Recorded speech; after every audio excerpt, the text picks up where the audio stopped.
সাধারণ ছাত্র যারা, নিরীহ ছাত্র যারা প্রাণ হারালো, যারা বিনা অস্ত্রে, অস্ত্র ছাড়া যারা ঢাকা ইউনিভার্সিটি ক্যাম্পাসে মিছিল করতে গেল, আর তাদের উপর যারা অতর্কিত হামলা করে তাদেরকে শেষ করে দিয়ে দিল, অকালে ফুটন্ত গোলাপগুলিকে ঝরিয়ে দিল। এখন আমাদের একটাই দাবি, আমাদের রাষ্ট্রের কাছে একটাই দাবি, সর্বোচ্চ তদন্ত করে এই দোষী ব্যক্তিদেরকে, সে যেই হোক না কেন, আপন দলের লোক যদি হয়, তবে সঠিক সিদ্ধান্তে উপনীত হয়ে এদের ফাঁসির কাছে ঝুলে দরকার। আমরা এখন চাই এদের ফাঁসির ব্যবস্থা করুন। তা নিরপরাধ ছাত্রদেরকে হত্যা করেছে। সেই ছাত্র যারা একটা আন্দোলন করেছিল একটা বিষয়ের উপরে, সরকারের লোকজন বলেছে যে আন্দোলনে আমরা সবাই একমত, আলহামদুলিল্লাহ বলেন। সরকারের আইন মন্ত্রী বলেছেন আমরা ছাত্রদের সঙ্গে একমত, সরকারের বড় মন্ত্রীরা বলেছে আমরা ছাত্রের দাবির সঙ্গে একমত। এমনকি মাননীয় প্রধান বিচারপতি তিনি রায় দেওয়ার আগেই বক্তব্য দিয়েছেন ছাত্রের এই দাবি যৌক্তিক দাবি, এবং ছাত্রদের দাবির প্রেক্ষিতে তিনি 93% মেধার ভিত্তিতে রায় দিয়েছেন। যুগান্তকারী রায় দিয়েছেন। কেন দিয়েছেন? তার মানে ছাত্রের দাবিটা বোঝা গেল সঠিক ছিল। কি ছিল? সঠিক ছিল। ছাত্রের দাবিটা সঠিক থাকার কারণে আইন মন্ত্রীদের পক্ষ নিয়েছেন, জনপ্রশাসন মন্ত্রীর পক্ষ নিয়েছেন, শিক্ষামন্ত্রীর পক্ষ নিয়েছেন, তারপরে প্রধান বিচারপতি সহ ঊর্ধ্বতন ব্যক্তিবর্গ সবাই পক্ষ নিয়েছেন যে ছাত্রের এই দাবিটা যৌক্তিক দাবি, এটা সঠিক দাবি। এই জন্য একটা আইন, একটা সর্বোচ্চ আদালতে একটা আইন তৈরি করলো, গেজেট পাস করে দিয়ে দিল যে তার দাবি সঠিক। এই জন্য মেধার ভিত্তিতে রায়টা সর্বোচ্চ ভালো একটা রায় দেওয়া হয়েছে। আপনারা কি মনে করেন? তো তাই যদি হয়, তাহলে এই সঠিক পক্ষের কথা নিরস্ত্র ছেলেগুলি যখন আন্দোলন করা শুরু করলো, এদের হাতে কোনো লাঠি সোটা ছিল? তাহলে অতর্কিত ভাবে যারা হামলা করলো, আমি মনে করি এদের দ্রুত বিচার আওতায় আনা দরকার। কোরআন যে মুসলিম, অমুসলিম, হিন্দু, খ্রিস্টান তথা সমগ্র মানবতার জন্য এই কোরআন, সুবহানাল্লাহ পড়েন, কি মারাত্মক কিতাব। সমেত হাজিরিন তামা ওর বাসায় বর্মটা ঢুকাই দিয়ে, তিনি ছিলেন জাফর গোত্রের লোক, আর জাফর গোত্রের লোকজন ছিল বেশি, এরা শক্তিশালী বেশি, বাকপটু বেশি ছিল, তাদের লোকজনও বেশি ছিল। এরা মানুষের সঙ্গে বাক বিতণ্ডতায় ফাস্ট, ওরা কথা বলতে পারত বেশি, আবার তাদের শক্তি সামর্থ্য অনেক ছিল। এই তামা সেই জাফর গোত্রের লোকদেরকে বললেন, গোপনে গোপনে ষড়যন্ত্র করলেন, আমি এই ঘটনা করেছি। জাফর গোত্রের লোকজন বলল ঠিক আছে, চিন্তার কোনো কারণ নাই। অপরদিকে যেই লোকটার বর্ম হারিয়ে গেছে তিনি চলে গেলেন মুহাম্মদুর রাসূলুল্লাহ সাল্লাল্লাহু আলাইহি সাল্লামের কাছে, গিয়ে বলছি ইয়া রাসূলুল্লাহ, ইয়া হাবিবাল্লাহ, আমার একটা বর্ম ছিল, সেই বর্মটা হারিয়ে গেছে, বর্মটা পাওয়া যাচ্ছে না। তামাহ বলল আমি এই বর্মটার খোঁজ দিতে পারবো। সবাই আশ্চর্য হয়ে গেল, বর্মটার খোঁজ এই দিতে পারবে কিভাবে? তার মানে তিনি তো জানেন যে বর্মটা কোথায় আছে। যাই হোক, খোঁজ করে ওই অমুসলিমের বাসায় বর্মটা পাওয়া গেল। এখন কোরআনের বিচার হচ্ছে, যদি সামর্থ্য থাকার পরেও চুরি করে, তবে কোরআনের আইন হলো তার হাত কেটে দেওয়া। এবার তামা বলছেন ইয়া রাসূলুল্লাহ, আমরা যেহেতু বর্ম চোরাকে পেয়েছি, তো তার এখন হাত কাটা প্রয়োজন। সমেত হাজিরিন জাফর গোত্রের লোকজন হাজির হয়ে গেল। জাফর গোত্রের লোকজন হাজির হয়ে বলল আমরা সঠিক সমাধান চাই, সঠিক বিচার চাই। এবার খারাপ লোকেরাও বলছে সঠিক বিচার চাই, আর যার বর্ম হারিয়ে গেছে তিনিও বলছেন সঠিক বিচার চাই। এখন বিচার করা তো মুশকিল। দেখেন এখন দুই পক্ষে কয় বিচার চাই, বিচার চাই। এখন দুই পক্ষে বিচার চাই, বিচার চাই বলছে, কিন্তু আসল অপরাধী তো আছে। আমরা কেউ যদি বুঝতে না পারি, আপনারা বলেন তো আল্লাহ চোখ ফাঁকি দেওয়ার কোনো উপায় আছে? আল্লাহ তো জানেন যে প্রকৃত অপরাধী কি। আল্লাহ তাআলা বলছেন নবী লোকদেরকে বলে দিয়ে দাও, ইয়াস্তাগফুনা মিনান নাসি ওয়া লা ইয়াস্তাগফুনা মিনাল্লাহ ওয়া হুয়া মা'আহুম ইয ইউবায়্যিতুনা মা লা ইয়ারদা মিনাল কওল ওয়া কানা আল্লাহু বিমা ইয়া'মালুনা মুহীতা। আল্লাহ বলছেন নবী লোকদেরকে বলে দিয়ে দাও, এরা মানুষের কাছ থেকে নিজেদের কার্যকলাপকে গোপন করতে পারে, কিন্তু তোমরা মনে রাখো ওয়ালা ইয়াস্তাগফুনা মিনাল্লাহ, আল্লাহর নিকটে তোমাদের কোনো কাজই গোপন নাই। সুবহানাল্লাহ বলেন। সম্মানিত হাজিরিন, মুফাসসিরগণের বক্তব্য হলো এই, যদি মানুষ একটা আয়াত জীবনে মানতে পারে যে আমি যা করি সব দেখে কে? দেখে না?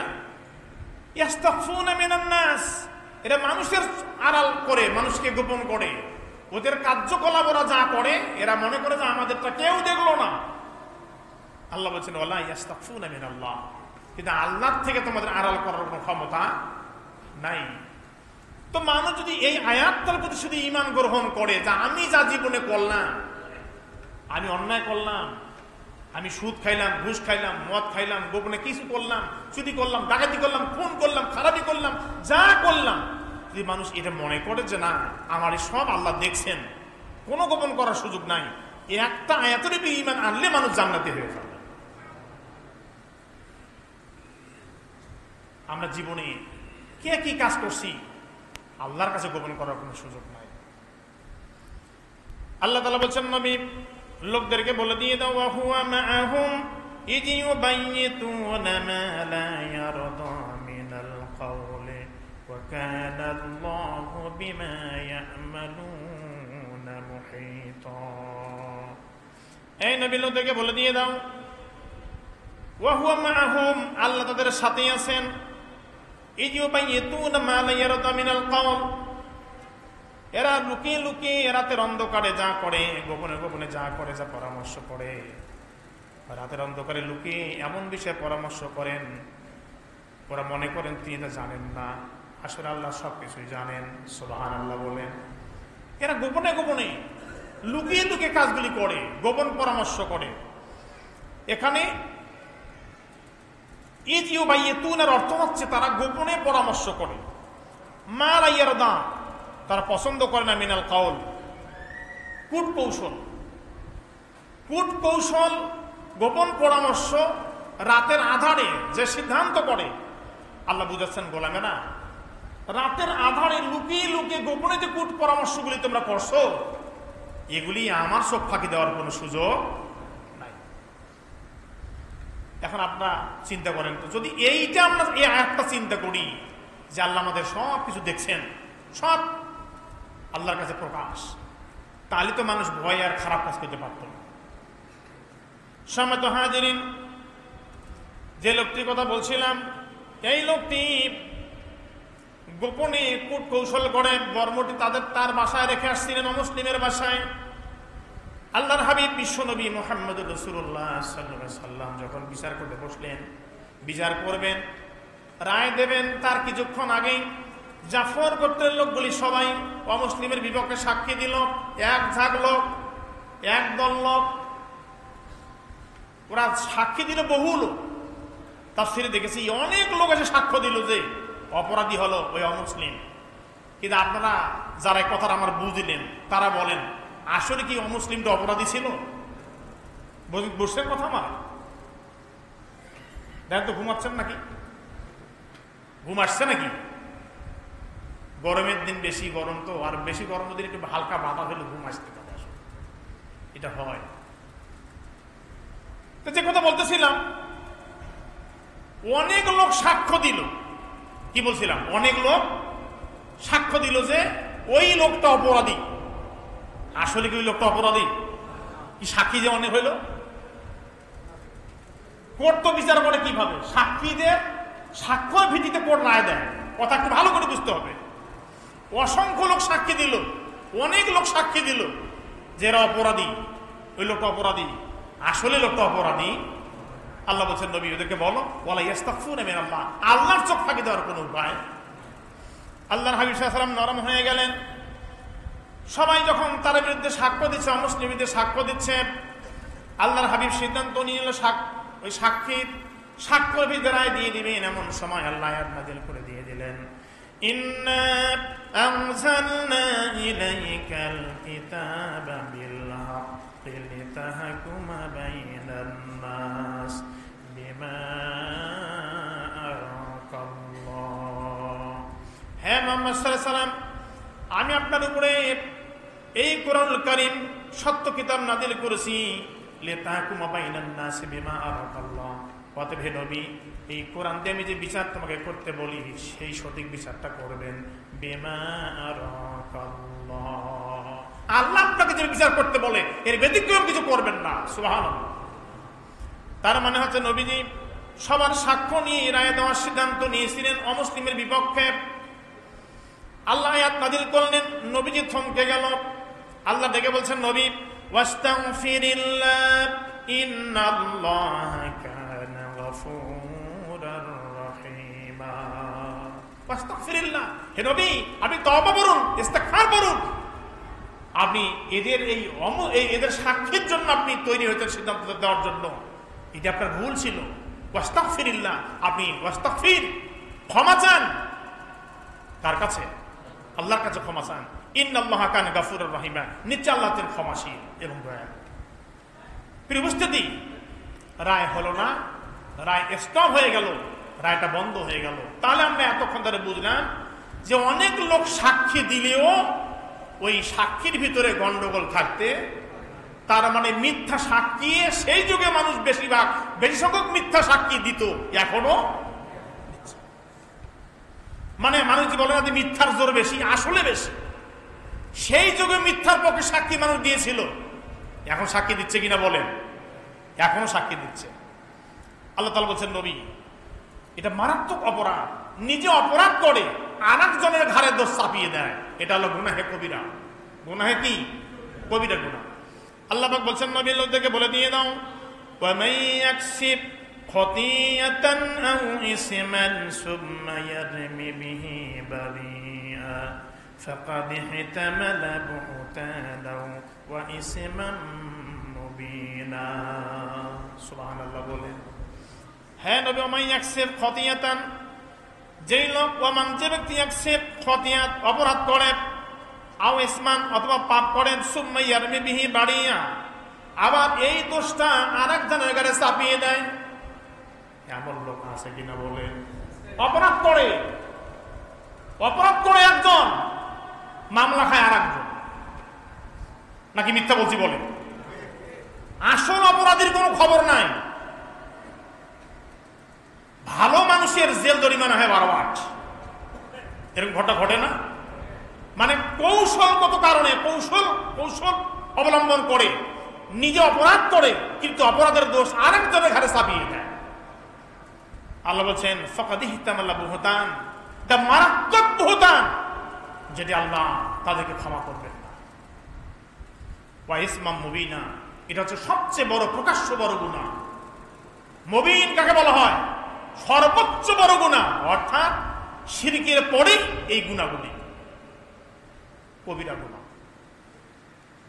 আজ প্রিয় উপস্থিতি, আমি দেখতেছি, আপনারা সবাই দেখতেছেন যে অপরাধ করছে এক দল, দোষ হচ্ছে আর এক দলের। অপরাধ করে একজন, দোষ হয় আর একজনের। এটি কেন হচ্ছে? আর যারা দোষ করছেন, মানুষ হত্যার মতো জঘন্য কাজ যারা মেতে উঠেছে, যারা মানুষ হত্যা করে, খুন খারাপি যারা করে, আপনারা বলেন কিয়ামতের দিন সর্বোত্তম বিচার হবে কিসের? বলতে পারবেন? বলেন যে কিসের বিচার হবে? বলতে পারবেন না মনে হয়। আমরা সবাই জানি যে কিয়ামতের দিন বিচার হবে মানুষের নামাজের প্রথম। এই হাদিসটা আছে, আমি একটা হাদিস আপনাদের সামনে পড়ছি। আন আবি হুরায়রা রাদিয়াল্লাহু তাআলা আনহু قال قال رسول الله صلى الله عليه وسلم ان اول ما يحاسبه به العبد يوم القيامه صلاته। আল্লাহর হাবিব সাল্লাল্লাহু আলাইহি ওয়াসাল্লাম বলেছেন, কিয়ামতের দিন মানুষের আমলের যখন বিচার শুরু হয়ে যাবে, সর্বপ্রথম তাদের আমলের বিচার শুরু হবে, বান্দা তুমি নামাজ আদায় করছো কিনা। এরপরে বলা হচ্ছে ফাইন উজিদাত তাম্মাতান কুতিবাত তাম্মা, যাদের নামাজ সঠিকভাবে পাওয়া গেল কুতিবাত তাম্মা সেটা সঠিকভাবে লেখা হয়ে গেল, নামাজেরা সঠিক আদায় করেছে। ওয়াইন কানান তুকিসা মিনহা শাইউন, যাদের নামাজ কম হয়ে গেল, ক্বালা আল্লাহ বলবেন উনজুরু হাল তাজিদুনা লাহু মিন তাতাউইন ইউকাম্মিলু লাহু মা যায়য়া মিনাল ফারিদ মিনাত তাতাউই। আল্লাহর হাবিব সাল্লাল্লাহু আলাইহি ওয়াসাল্লাম বললেন, আল্লাহ তাআলা কিয়ামতের দিন বলবেন, যাদের নামাজের ঘাটতি আছে, ফরজ নামাজের ঘাটতি আছে, তোমরা দেখো, উনজুরু তোমরা দেখো, লক্ষ্য করো, হাল তাজিদু লাহু মিন তাতাউইন ইউকাম্মিলু। আল্লাহ তাআলা বলবেন, দেখো এদের নফল সুন্নত আছে কিনা। ও লোকেরা, ও ফেরেশতারা, দেখো তোমরা এদের নফল সুন্নাত আছে কিনা। যদি নফল পাওয়া যায়, সুন্নত পাওয়া যায়, আল্লাহ তাআলা বলবেন ইউকাম্মিলু, ওই নফল দ্বারা সেই ফরজগুলো পূর্ণ করে দিয়ে দাও। তো ভালো করে সুবহানাল্লাহ বলেন। তো এই যে সালাম ফিরার পরে কেউ হুড়হুড় করে বেড়ে পালায়, আর সুন্নত দরকার নাই, আর নফল লাগে না। কোন দুঃসময় আপনি বের হয়ে যান, বিনা কারণে বের হয়ে যান কেন আপনি? কেন মসজিদ থাকতে ইচ্ছে করে না? সালাম ফিরার সঙ্গেই দৌড় মারছে কেন? কিয়ামতের দিন কত বড় কথা। প্রথম আমলের দিক থেকে প্রথম শুরু হবে নামাজের বিচার। কিসের বিচার? আমলের দিক থেকে। ভালো করে দুজন কথা শব্দগুলো বুঝবেন। আমলের দিক থেকে প্রথম বিচার হবে নামাজের। যাদের ফরজ ঘাটতি রয়েছে, সুন্নত নফল দ্বারা এই ঘাটতিগুলি পূর্ণ করা হবে। হাযা হাদিসুন সাহিহুন। এরপরে বলছে সুম্মা সারিউল আমালে তাদরি আলা হাসাবে যালিকা রাহু নাসাই আও কামা ক্বালা নবী আলাইহিস সালাম। এরপরে যত আমল রয়েছে, যত ফরজ আমল রয়েছে, এর সুন্নত নফলও আছে। যদি কোনো ফরজের ঘাটতি হয়, সুন্নত নফল দিয়ে পূর্ণ করা হবে। আরেকবার সুবহানাল্লাহ বলেন।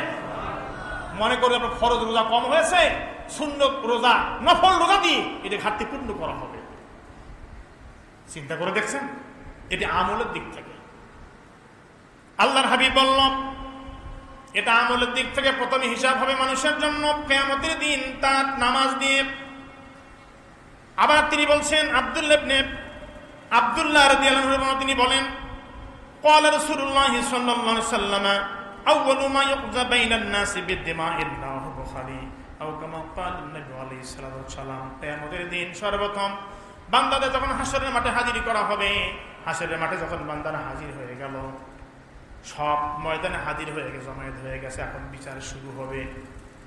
হাসরের ময়দান, আমরা তো শুধু নাম শুনে হাসরের ময়দান আছে। এই যে গরমে, কথা শুনতেছেন তো, এই যে প্রচন্ড গরমে বাসায় আপনি ফ্যান দিছেন, ঘরের ভিতরে ফ্যান দিছেন, ফ্যান চলছে, কেউ আবার 2-3টে ফ্যান লাগাইছে, সাইডে ফ্যান লাগাইছে, উপরের ফ্যান, তাও বুঝি এত ঘাম হচ্ছে, গায়ে কাপড় রাখা যায় না, এত বিধিকিস্তি লাগতেছে ঘামের কারণে। আল্লাহ কি বলছেন, রাসূল কি বলছেন? ইউলাকুন নাসু ইয়াউমাল কিয়ামাতি হাত্তা ইয়াযহাবা আরাকুম ফিল আরদি 70 জিরা। ও মানুষেরা, কিয়ামতের দিন যখন তোমাদেরকে আল্লাহ হাজির করবেন ময়দানে, হাসরের মাঠে যখন হাজির করে দিয়ে দিবেন, তোমাদের গা থেকে ঘাম বের হবে, এক একজনের ঘাম বের হয়ে 70 হাত পর্যন্ত ছড়িয়ে যাবে।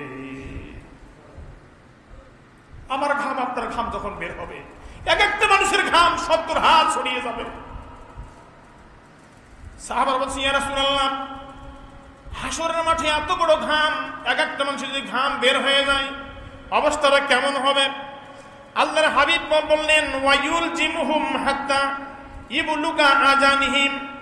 ও লোকেরা, তোমরা জানো না, সেই ঘামগুলি জমা হতে হতে এমন একটা পর্যায়ে চলে আসবে, মানুষের নাক এবং কান পর্যন্ত ঘামে মানুষেরা ডুবে যাবে। কি দিন, কিয়ামতের দিন! বিশ্বাস করবেন, মানুষ কিয়ামতের দিনটা সম্পর্কে একটু চিন্তা করলে পরে মানুষ কিন্তু খারাপ কাজ করতে পারত। আমার মনে হয় আমি এখন কোরআন পড়ি, হাদিস পড়ি, যখন মনে হয় এই জন্য আল্লাহর হাবিব সাল্লাল্লাহু আলাইহি ওয়াসাল্লাম সব থেকে বেশি বক্তব্য দিতেন কিয়ামত, কিয়ামত, আখিরাত, জাহান্নাম, জান্নাত, এগুলির বক্তব্য সবচেয়ে বেশি দিতেন মুহাম্মদুর রাসূলুল্লাহ। এটা কি চিন্তা করা যায় যে আমাদের ঘাম যদি কান পর্যন্ত উঠে যায়, মানুষগুলো থাকবে কি করে ওখানে? কি করে সম্ভব? একটু ঘাম থাকতে পারতেছি না, শুধু ঘাম বাইর হচ্ছে, থাকতে পারতেছি না। আর এতগুলি ঘাম হবে, এক একটা মানুষের ঘাম প্রথমেই বলেছি 70 হাত পর্যন্ত ছড়িয়ে যাবে। আল্লাহর হাবিব সাল্লাল্লাহু আলাইহি ওয়াসাল্লাম বললেন, বিচার শুরু হয়ে গেল। আল্লাহ তাআলা প্রথমে দুইটা ভাগ করে দিয়ে দিলেন। এক নম্বর ভাগ, আউয়ালু মা ইউকজা বাইনান নাসি বিদিমাইন, ও লোকেরা, তোমরা কারা কারা জীবনে মানুষ হত্যা করেছো, রক্ত নিয়ে খেলা করেছো, তোমরা বাইরে হও। তারা বাইরে হয়ে যাবে, বিনা হিসেবে তাদেরকে জাহান্নামে দেওয়া হবে, তাদের কোনো হিসাব করা হবে না। এই জন্য বলছিলাম কিয়ামতের দিন সর্বপ্রথম মানুষের বিচার হবে, মানুষের রক্ত নিয়ে, হত্যা নিয়ে বিচার হবে প্রথম। আউয়ালু মা ইউকজা বাইনান নাসি বিদিমাইন, রাওয়াহু বুখারী আও কামা ক্বালা নবী সাল্লাল্লাহু আলাইহি ওয়াসাল্লাম। তাহলে কিয়ামতের দিন এক নম্বরে বিচার হবে মানুষের রক্তের বিচার, এক নম্বরে বিচার হবে হত্যার বিচার। কিসের বিচার? হত্যার বিচার এক নম্বরে হবে। কারণ হত্যার থেকে জঘন্য পাপ আর কি হতে পারে? মানুষ হত্যা করার থেকে মহা পাপ আর কি হতে পারে? এই জন্য রক্ত নিয়ে খেলা করা ঠিক না। আপনি মানুষকে একটা গালি দিয়েছেন, সামান্য মার দিয়েছেন, ক্ষতি করছে, এটা ভিন্ন জিনিস। প্রাণে মেরেছেন, সে তো মারা গেল, তার পুরো পরিবারটা, তার বংশ করে যারা আসবে, তাদের যত বংশের লোক জানবে বিষয়টি, সবাই কষ্ট পাবে তার কারণে।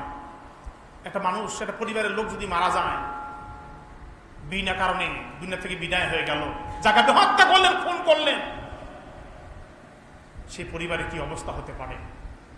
আমি মারা গেলে আমার পরিবারে কি হবে? আপনি মারা গেলে আপনার পরিবারের কি হবে? তারও পরিবার তো একই অবস্থা।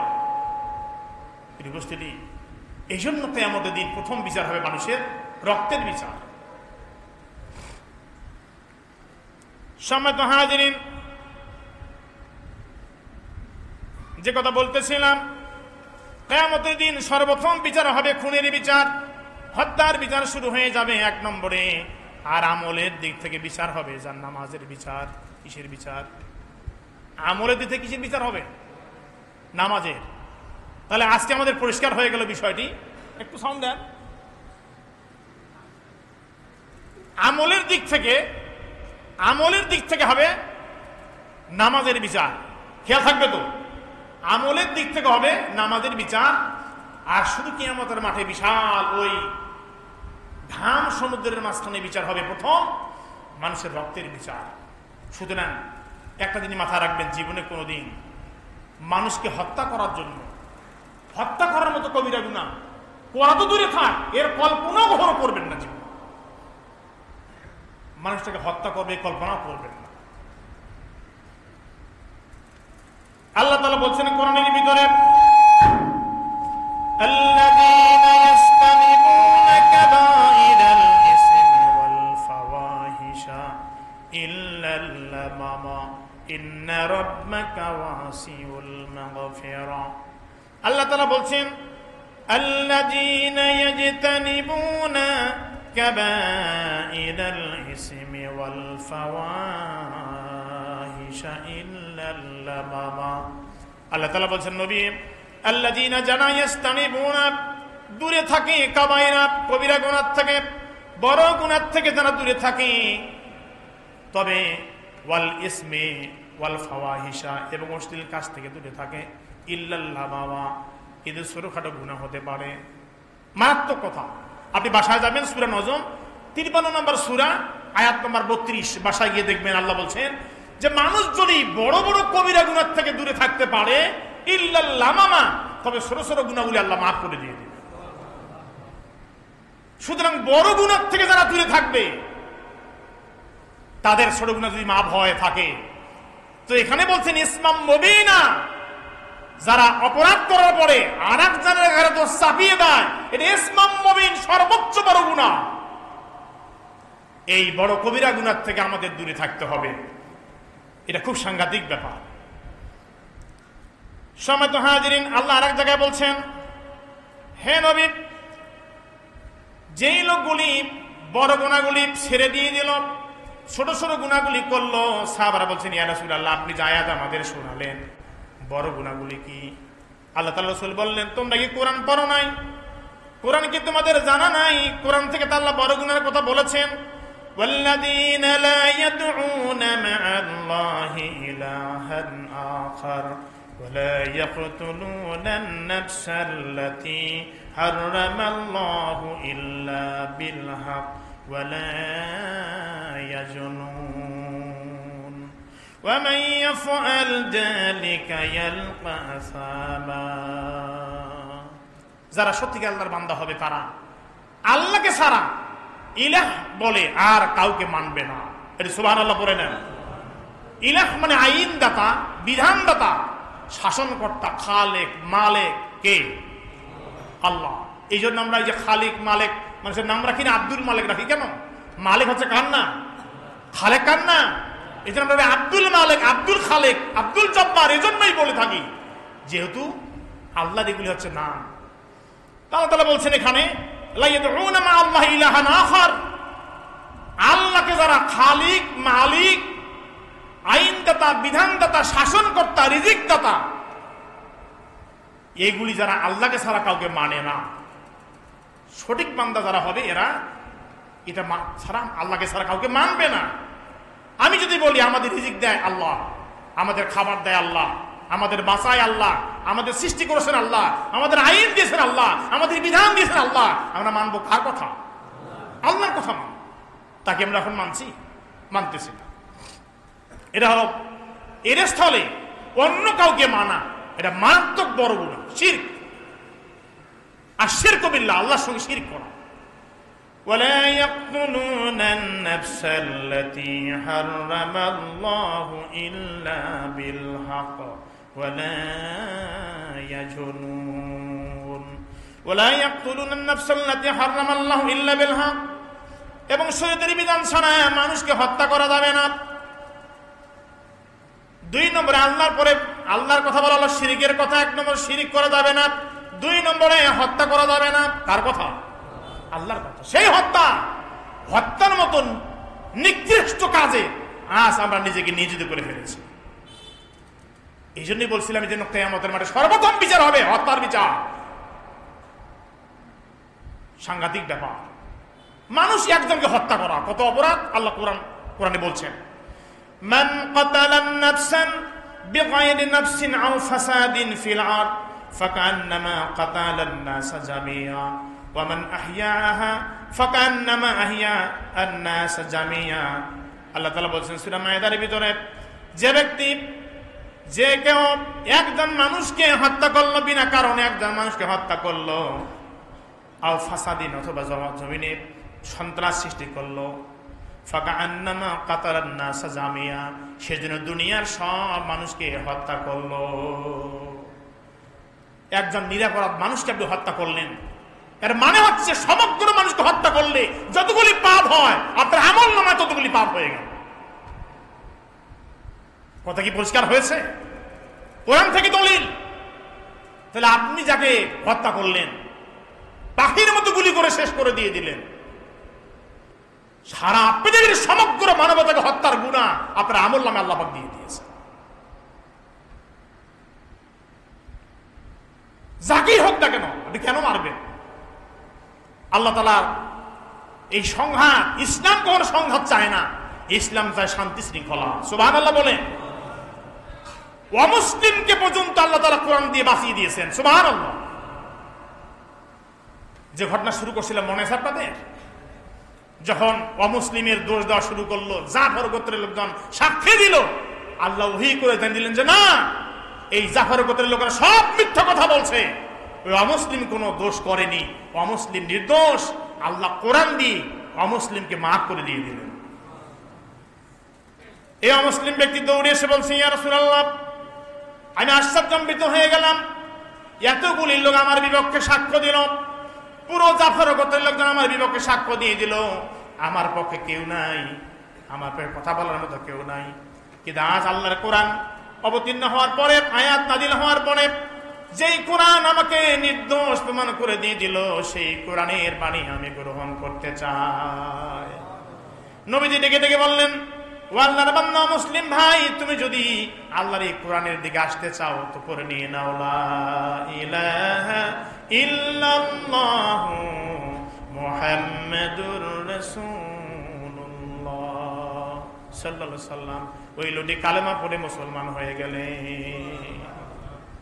অমুসলিম। আমি তো মনে করি, গত জুমায় বলেছি, যদি আমরা কোরআন জানতাম, কোরআন মানতে পারতাম, কোরআন বুঝতে পারতাম, গত জুমায় বলেছি মনে থাকার কথা, আমাদের দেশে আজকের এই সংঘাতগুলি হতো না। শুধুমাত্র কেবলমাত্র কোরআন না বুঝা, না মানার কারণে এই সংঘাতের সৃষ্টি হয়েছে। আমি গতদিনের কথা রিপ্লেয়ার করতে চাই না। এখন আমাদের দাবি হচ্ছে এইটা, যেই সাধারণ ছাত্রগুলি যারা প্রাণ হারালো,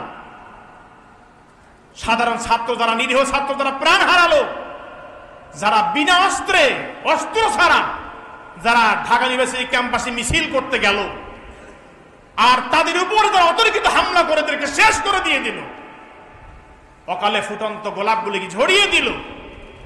এখন আমাদের একটাই দাবি, আমাদের রাষ্ট্রের কাছে একটাই দাবি, সর্বোচ্চ তদন্ত করে এই দোষী ব্যক্তিদেরকে, সে যেই হোক না কেন, আপন দলের লোক যদি হয়, তবে সঠিক সিদ্ধান্তে উপনীত হয়ে এদের ফাঁসির কাছে ঝুলে দরকার। আমরা এখন চাই এদের ফাঁসির ব্যবস্থা করুন, তা নিরপরাধ ছাত্রদেরকে হত্যা করেছে। সেই ছাত্র যারা একটা আন্দোলন করেছিল একটা বিষয়ের উপরে, সরকারের লোকজন বলেছে যে আন্দোলনে আমরা সবাই একমত, আলহামদুলিল্লাহ বলেন। সরকারের আইন মন্ত্রী বলেছেন আমরা ছাত্রদের সঙ্গে একমত, সরকারের বড় মন্ত্রীরা বলেছে আমরা ছাত্রের দাবির সঙ্গে একমত। এমনকি মাননীয় প্রধান বিচারপতি তিনি রায় দেওয়ার আগেই বক্তব্য দিয়েছেন, ছাত্রের এই দাবি যৌক্তিক দাবি, এবং ছাত্রদের দাবির প্রেক্ষিতে তিনি 93% মেধার ভিত্তিতে রায় দিয়েছেন। যুগান্তকারী রায় দিয়েছেন। কেন দিয়েছেন? তার মানে ছাত্রের দাবিটা বোঝা গেল সঠিক ছিল। কি ছিল? সঠিক ছিল। ছাত্রের দাবিটা সঠিক থাকার কারণে আইন মন্ত্রীদের পক্ষ নিয়েছেন, জনপ্রশাসন মন্ত্রীর পক্ষ নিয়েছেন, শিক্ষামন্ত্রীর পক্ষ নিয়েছেন, তারপরে প্রধান বিচারপতি সহ ঊর্ধ্বতন ব্যক্তিবর্গ সবাই পক্ষ নিয়েছেন যে ছাত্রের এই দাবিটা যৌক্তিক দাবি, এটা সঠিক দাবি। এই জন্য একটা আইন, একটা সর্বোচ্চ আদালতে একটা আইন তৈরি করলো, গেজেট পাস করে দিয়ে দিল যে তার দাবি সঠিক। এই জন্য মেধার ভিত্তিতে রায়টা সর্বোচ্চ ভালো একটা রায় দেওয়া হয়েছে। আপনারা কি মনে করেন? তো তাই যদি হয়, তাহলে এই সঠিক সঠিক পক্ষের কথা নিরস্ত্র ছেলেগুলি যখন আন্দোলন করা শুরু করলো, এদের হাতে কোনো লাঠি সোটা ছিল? তাহলে অতর্কিত ভাবে যারা হামলা করলো, আমি মনে করি এদের দ্রুত বিচার আওতায় আনা দরকার। এরা প্রথম সংঘাত সৃষ্টি করেছে। সুতরাং আমরা বিচার বিভাগের কাছে দাবি করছি এদের সঠিক বিচার হোক। আপনারা কি মনে করেন? সঠিক বিচার হোক, এটা আমরা চাই। আর এরপরে কিছু মানুষ, ভালো করে মনে রাখবেন, কিছু মানুষ রাষ্ট্রীয় কিছু গুরুত্বপূর্ণ স্থাপনায় আঘাত করেছে। এরা আসলে আমি মনে করি এই লোকগুলি বোধহয় এমন এক প্রকার মানুষ, রাষ্ট্র যে একটা, আমাদের রাষ্ট্রকে ভালোবাসা যে ঈমান, গত জুমায় বলেছিলাম হুব্বুল ওয়াতনি মিনাল ঈমান, দেশকে ভালোবাসা ঈমানের, সেইটা যারা বোঝে না, এই সমস্ত লোকগুলি আমাদের দেশের সর্বোচ্চ ভালো ভালো স্থাপনায় আঘাত করে জ্বালিয়ে দিয়ে একটা বিরাট বিরাট অর্থের ক্ষতি করেছে আমাদের বাংলাদেশের। আমরা এটা মারাত্মক নিন্দা জ্ঞাপন করছি, কারণ এই স্থাপনায় আঘাত করে এতগুলি অর্থ ধ্বংস করা, এটা আমরা মোটেও পছন্দ করি না। আপনারা কি মনে করেন সবাই? রাষ্ট্রের এসব ধ্বংসলীলা কেন করবেন?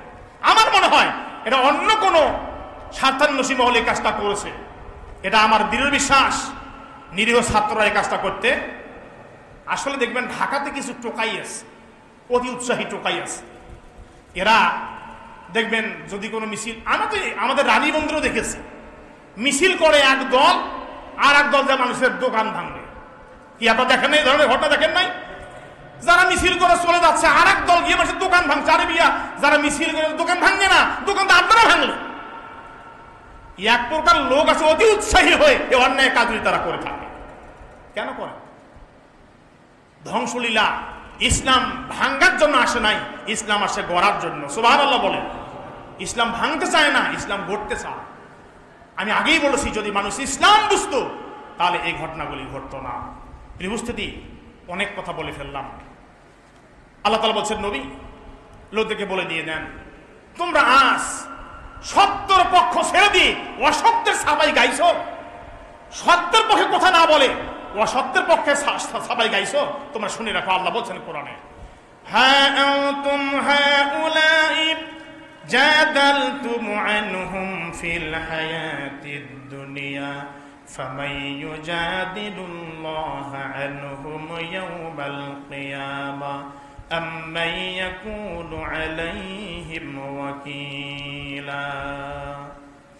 হা আনতুম হাউলাই জাদালতুম, হ্যাঁ নবী লোকদেরকে বলে দিয়ে দাও, তোমরা এই অপরাধীদের পক্ষে আজ ঝগড়া করছো, এদের পক্ষ নিয়ে তর্ক করছো। জাদালতুম, তোমরা বিতর্ক করছো, তোমরা অপরাধীর পক্ষে হয়ে কথা বলছো। ফামান ইউজাদিলুল্লাহ আনহুম ইয়াওমাল কিয়ামা, সেদিন আল্লাহ তোমার বিপক্ষে ঝগড়া করবেন। সুবহানাল্লাহ বলে দেখছেন কত বড় কথা, কত বড় ধমক। আল্লাহ বলেন নবীদেরকে বলে দিয়ে দাও, আজ তোমরা দুষ্কৃতিকারী অন্যায়কারী লোকদের পক্ষে হয়ে ঝগড়া করছো, কথা বলছো। সেদিন কিয়ামতে বাঁচবা কোথায়? আল্লাহ তোমার বিপক্ষে ঝগড়া করবে, তার হয়ে যাবে। সেদিন কোথায় যাবে তুমি? দেখছেন কত বড় কথা। তার মানে কি অন্যায়ের পক্ষে আপনি কখনো কথা বলতে পারবেন? সম্ভব না। আল্লাহর কথা যখন পড়বেন, কোরআন যখন পড়বেন, বাস্তব কথাগুলি পেয়ে যাবেন। আপনি অন্যায়ের পক্ষ হয়ে আপনি সবাই খেতে পারবেন না। আপনি অবশ্যই ন্যায়ের মতো কথা আপনাকে বলতে হবে।